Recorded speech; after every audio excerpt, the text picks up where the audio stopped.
Bonjour à tous, j'espère que vous allez bien. On se retrouve aujourd'hui pour vous parler de la disparition de Tiffany Daniels. À 16h43, le 12 août 2013, Tiffany, née le 11 mars 1988, a quitté son emploi de technicienne de théâtre au Pensacola State College, en Floride, disant à son superviseur qu'elle ne reviendrait pas pour quelques jours, mais n'a pas dit pourquoi.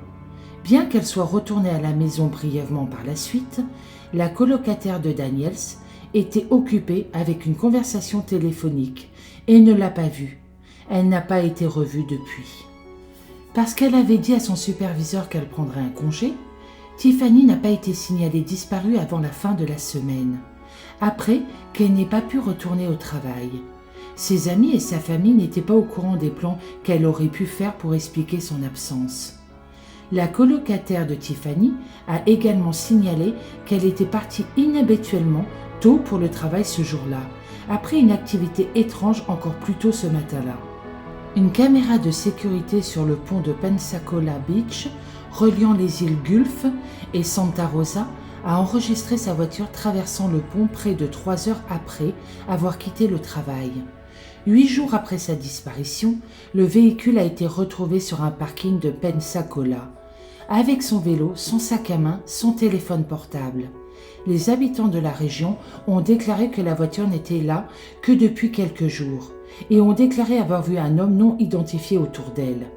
2 empreintes digitales non identifiées ont été trouvées sur la voiture, mais une recherche sur la plage environnante n'a trouvé aucune trace de Tiffany. Originaire de la région de Dallas, Tiffany s'est distinguée au lycée par son intérêt pour l'art et sa personnalité extravertie. Sa famille, qui l'a décrite comme libre d'esprit, dit qu'elle pouvait souvent remonter le moral de ceux qui l'entouraient simplement avec sa présence. Tiffany aimait peindre et a finalement accepté un emploi au théâtre Pensacola, où elle peignait des décors.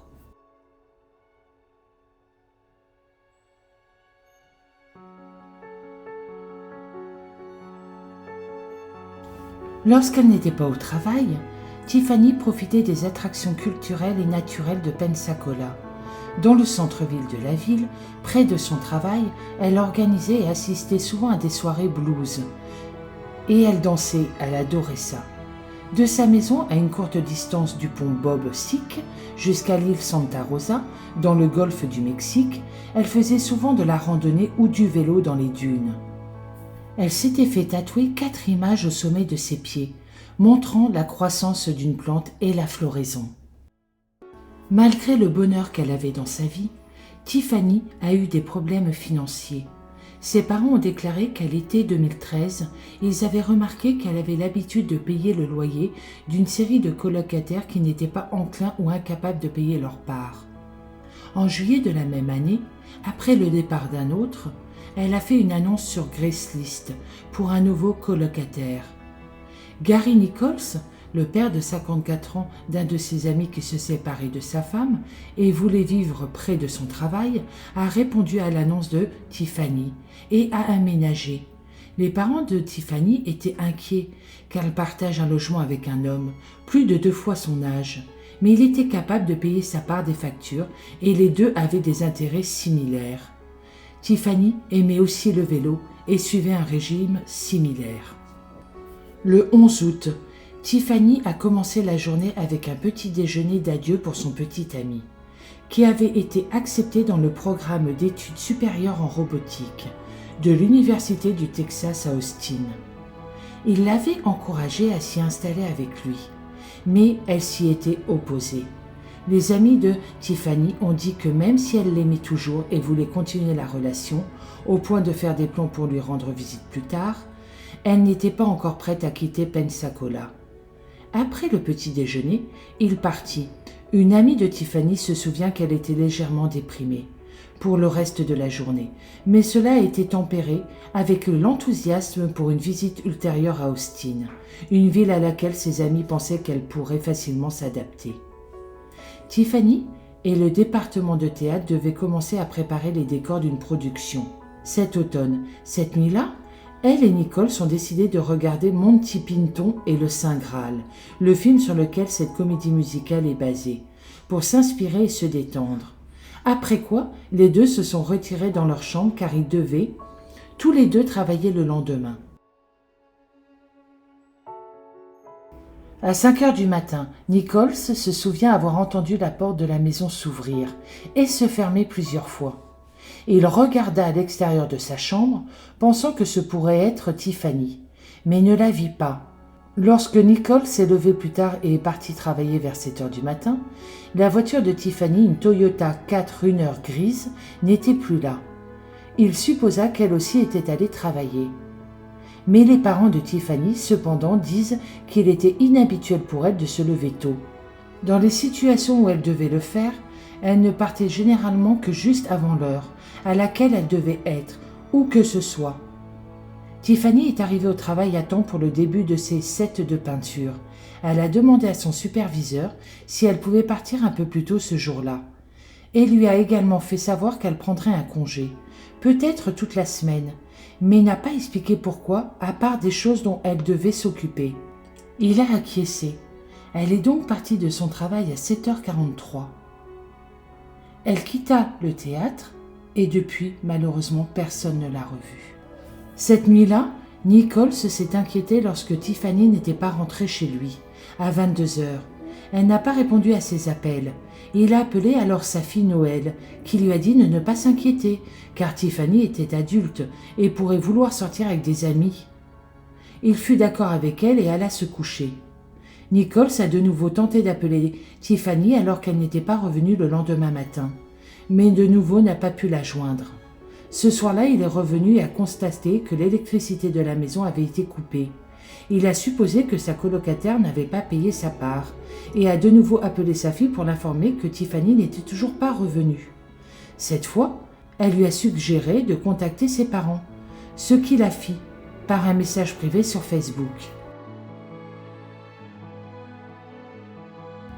La mère de Tiffany, Cindy, a rapidement commencé à travailler sur la longue liste d'amis de sa fille. Personne non plus ne l'avait vue de toute la semaine. À la fin de la semaine, ils ont réalisé qu'il était temps d'appeler la police et de signaler sa disparition. Cindy s'est d'abord rendue au bureau du shérif du comté d'Escambia, qui lui a semblé dédaigner l'affaire. Ils ont pris les informations qu'elle leur a données, mais ont semblé croire que sa fille était sortie faire la fête et qu'elle reviendrait bientôt d'elle-même. Cependant, parce que Tiffany vivait dans la ville de Pensacola, où elle a été vue la dernière fois, il a renvoyé l'affaire au service de police de cette ville. Cindy aura dit plus tard que ce shérif avait montré plus d'intérêt pour cette affaire. Le détective Daniel Arnett a rencontré Cindy chez Tiffany, a fouillé son appartement. Il n'a trouvé aucun signe d'acte criminel et la tante de Tiffany était toujours dans sa chambre. Arnett s'est rendu compte que si elle avait décidé de partir et de camper quelque part, elle aurait pris cette tente. Quand Arnett a appris que le petit ami de Tiffany avait quitté Pensacola la veille, il a commencé à explorer cette piste.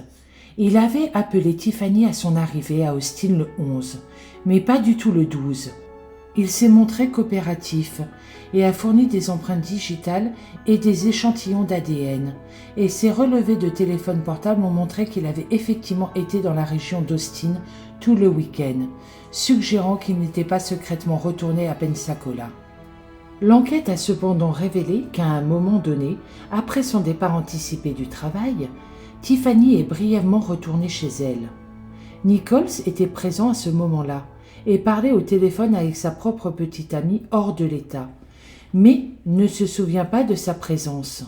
Cindy est sceptique, car l'appartement de Tiffany est assez petit. Alors pour elle, comment se fait-il qu'il ne l'aurait pas entendu? Mais la police croit que ce récit ne le considère pas comme suspect, car ça a été le premier à s'inquiéter du sort de Tiffany. Au cours du premier week-end après la disparition de Tiffany, l'affaire a été médiatisée. Les médias en ont parlé, et ses amis et sa famille ont distribué des dépliants dans la rue et les ont affichés. Au début de la semaine suivante, cela a produit les premières preuves liées à sa disparition.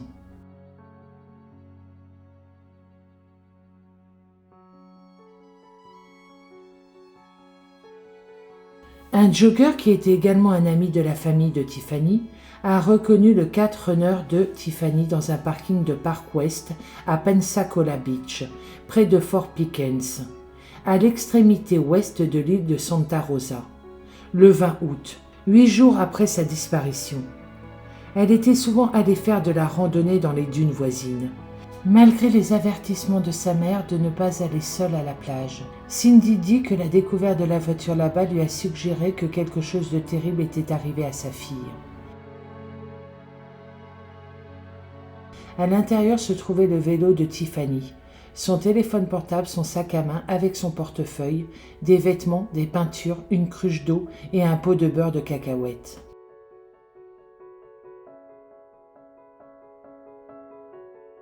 Après avoir été remorqués jusqu'au garage de la police pour examen, les enquêteurs ont trouvé 2 empreintes digitales, l'une sur la poignée de porte et l'autre sur le volant, qui ne pouvaient être comparées à Tiffany ou à aucun des enquêteurs qui avaient travaillé sur la voiture.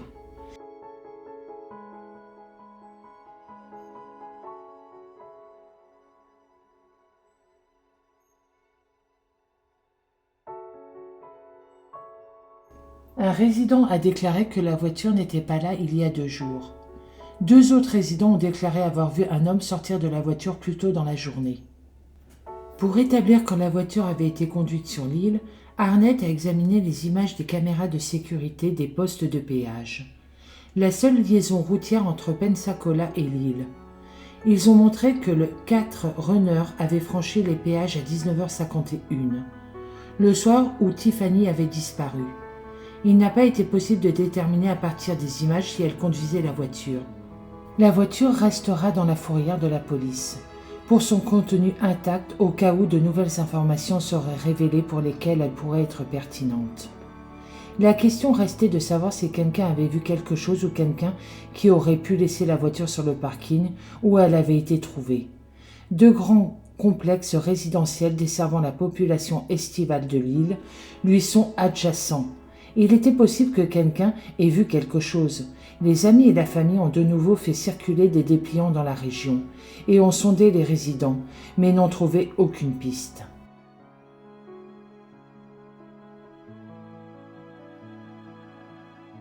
Au garage de la police, les enquêteurs ont trouvé du sable sur les pneus du vélo, mais aucun sur le plancher de la voiture.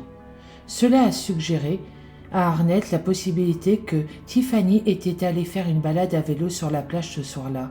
Elle aurait pu décider d'aller nager après.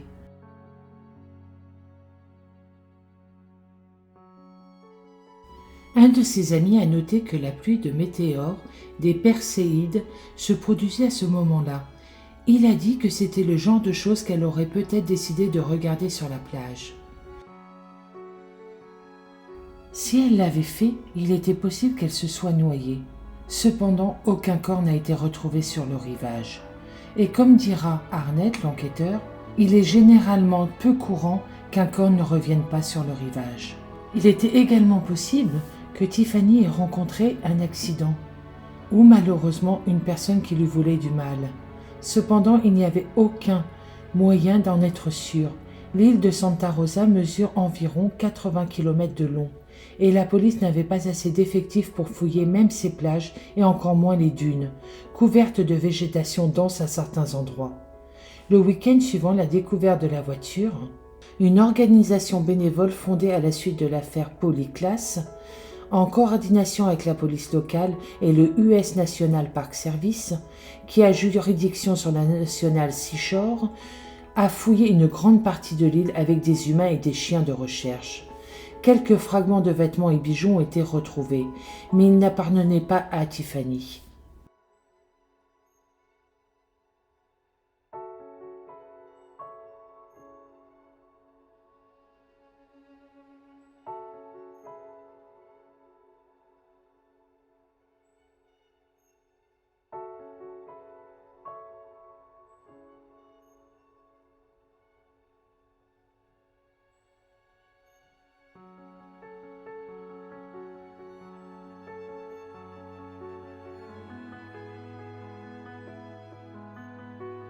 Avec toutes les recherches et procédures d'enquête épuisées à Pensacola, aucune autre preuve matérielle n'était probable.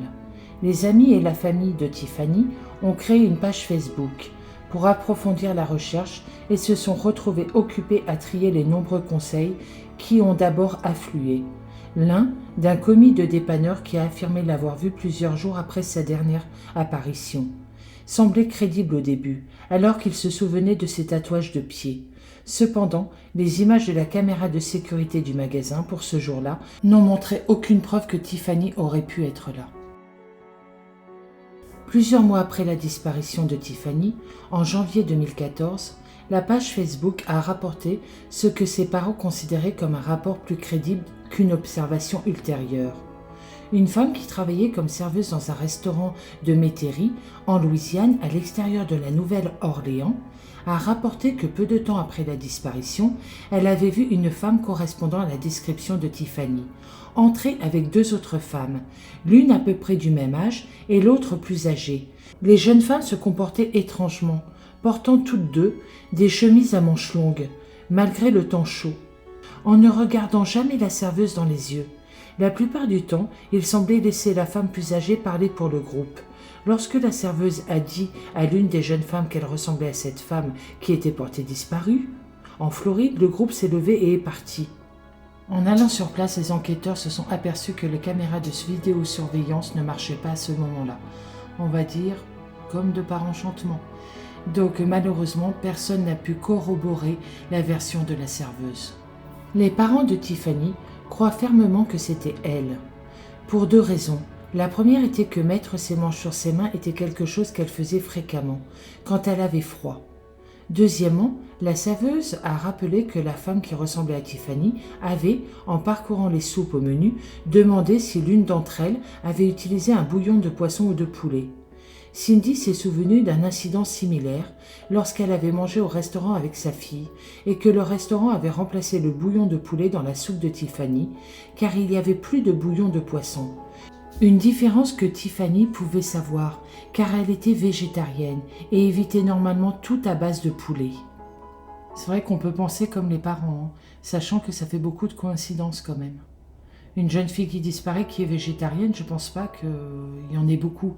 Et juste au même moment en plus. Donc peut-être que c'était elle. La famille de Tiffany a commencé à craindre pour sa vie et ils ont pensé aussi qu'elle avait été kidnappée pour un réseau de prostitution. Ils ont commencé à rechercher une explication possible sur la traite des êtres humains.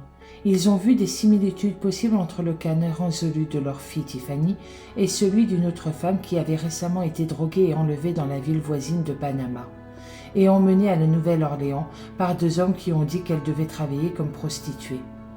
Alors que les trafiquants préfèrent cibler les femmes à la fin de leur adolescence, selon les experts, ils tenteraient parfois d'enlever des femmes plus proches de l'âge de Tiffany. Et ses parents pensent qu'elle aurait eu suffisamment confiance pour tomber sous le prétexte qu'ils ont utilisé pour approcher leur fille.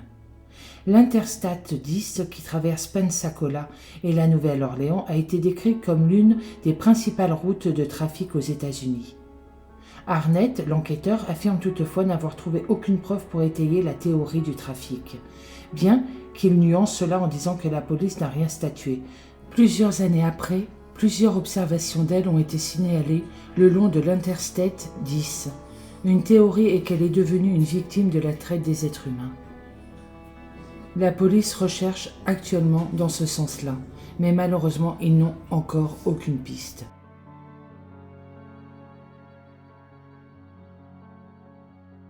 Quelques années plus tard, en 2018, la famille de Tiffany ont été contactés par une mère et sa fille qui auraient vu Tiffany en Californie vivre dans une communauté de sans-abri. Malheureusement, comme déclara sa mère, « J'étais dans la région et je les ai aidés dans certaines de ces recherches. Et la personne qu'on a trouvée n'était pas Tiffany, parce qu'elle n'avait pas les tatouages sur ses pieds. » Un autre témoin se serait manifesté le jour où Tiffany a disparu. Il a révélé qu'il avait vu un homme d'une 30aine d'années portant un short rouge et sans chemise ouvrir le haillon du 4x4 de Tiffany. Une observation de témoin qui a corroboré les 2 autres témoins qui se sont manifestés au début de l'affaire. L'homme a déclaré qu'il se souvenait de cet incident, car la voiture était garée face à la circulation, venant en sens inverse, dans une zone strictement interdite, car c'était réservé à la faune. La police continue de rechercher Tiffany. Et tandis que les Daniels continuent également à rechercher leur fille, ils se sont également retrouvés rongés par le désir d'aider les autres. Ils ont créé une association pour aider toutes les familles de personnes disparues. Les parents de Tiffany ont découvert que de travailler avec d'autres familles d'enfants et d'adultes disparus leur donne la force de continuer à chercher leur propre enfant. Non seulement pour la ramener à la maison, mais aussi pour éloigner le sentiment de désespoir et la dépression qui accompagne chaque personne qui a un être cher qui a disparu. Les parents de Tiffany font face à l'ambiguïté avec courage et détermination et ont consacré leur vie à ramener Tiffany à la maison, quelle que soit la fin. Jusqu'à la fin de leur vie, ils rechercheront leur fille. C'est ça qui les maintient en vie. Comme déclara sa maman, jusqu'à ce que quelqu'un m'apporte un corps ou un morceau de son corps, je n'abandonnerai jamais, qu'elle soit en vie ou décédée. Il faut qu'elle revienne. Tiffany Daniels, 25 ans, a mystérieusement disparu le 12 août 2013 de Pensacola en Floride. Elle a été vue pour la dernière fois en train de quitter le Pensacola State College où elle travaillait comme technicienne de théâtre. Novembre 2021, Tiffany est toujours portée disparue. C'est la fin de cette vidéo. Je souhaite beaucoup de courage à sa famille et j'espère du fond du cœur que Tiffany sera retrouvée. Moi je vous dis à bientôt dans une prochaine vidéo. Très bonne journée et surtout prenez soin de vous.